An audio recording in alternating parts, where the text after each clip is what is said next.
Model స్కూల్లో పనిచేస్తున్నటువంటి outsourcing ఉద్యోగులు మాత్రం ఇవాళ సూర్యాపేట జిల్లా కలెక్టర్ గారికి వినతి పత్రం ఇవ్వడం జరిగింది. ఎందుకంటే మేము రెక్కాడితే గాని మా డొక్కాడుతది. అయినా కూడా 5 నెలల నుంచి మాకు వేతనాలు లేక చాలా ఇబ్బందులకు గురవుతున్నామని వాళ్ళు రావడం జరిగింది. అసలు ఎందుకు వాళ్ళు ఇబ్బందులకు గురవుతున్నారు? ఎందుకు ఇవాళ జిల్లా కలెక్టర్ గారిని కలవడం జరిగిందో వారి మాట తెలుసుకుందాం. మేడం చెప్పండి, మీరు ఎందుకు ఇవాళ కలెక్టర్ కార్యాలయం రావడం జరిగింది? సార్ మేము Telangana model school out sourcing employees sir. మేము 36 మెంబర్స్ ఉన్నాం సార్. మాది ఏజెన్సీ రెన్యువల్ అవ్వక మాకు శాలరీ బిల్ చేయడానికి మేము ఆన్‌లైన్‌లో చేయడానికి వస్తలేదు సార్. మాది మెయిన్ రెన్యువల్ సార్. అంటే మీ ఏజెన్సీ ఏది? అసలు ఎందుకు వాళ్ళు రెన్యువల్ చేయలేకపోతున్నారు? కారణం ఏంటి? ఆ రెన్యువల్ అన్నది ఇక్కడ ఎంప్లాయ్‌మెంట్ ఆఫీస్‌లో ఆగిపోయింది సార్. అందువల్ల అంటే ఇప్పుడు మీరు ఎవరిని కలవడం జరిగింది? మీకేం హామీ ఇవ్వడం జరిగింది? ఈ 2, 3 డేస్‌లో అవుతది అని చెప్పారు సార్ డీఈఓ సార్.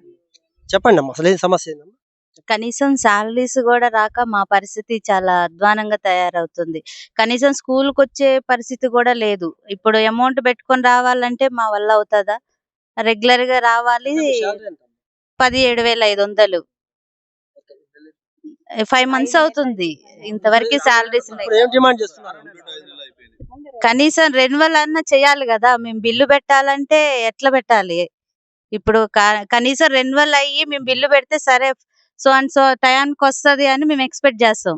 అసలు కనీసం సాలరీ బిల్లే అంటే పెట్టలేదు. ఒక సూర్యాపేట జిల్లా వాళ్ళకేనా మొత్తం స్టేట్ మొత్తం? స్టేట్ వైస్‌గా అందరికి.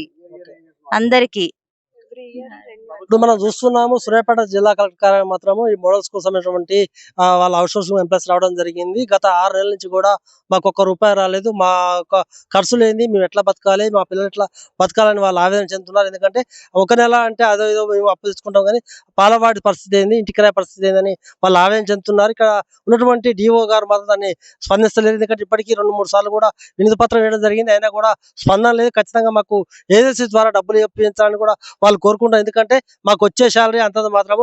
17,000 అంటే రోజుకు 500 రూపాయలు కూడా పడతలేదు. 500 రూపాయలే వస్తుంది.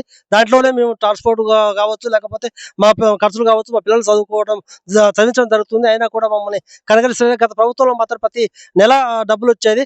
కాంగ్రెస్ ప్రభుత్వం వచ్చిన తర్వాత మాత్రం ఒకే ఒక్కసారి వచ్చింది. మిగతా సారి మాత్రం ఎప్పుడు కూడా 6 నెలలకోసారి, 5 నెలలకోసారి వస్తుంది. ఖచ్చితంగా మమ్మల్ని జిల్లా కలెక్టర్ స్పందించవలసిన అవసరం ఎంతైనా ఉంది. మాకు శాలరీస్ కూడా ప్రతి నెల ఫస్ట్ తారీఖు వచ్చే విధంగా కృషి చేయాలని కూడా వాళ్ళు పేర్కొంటున్నారు.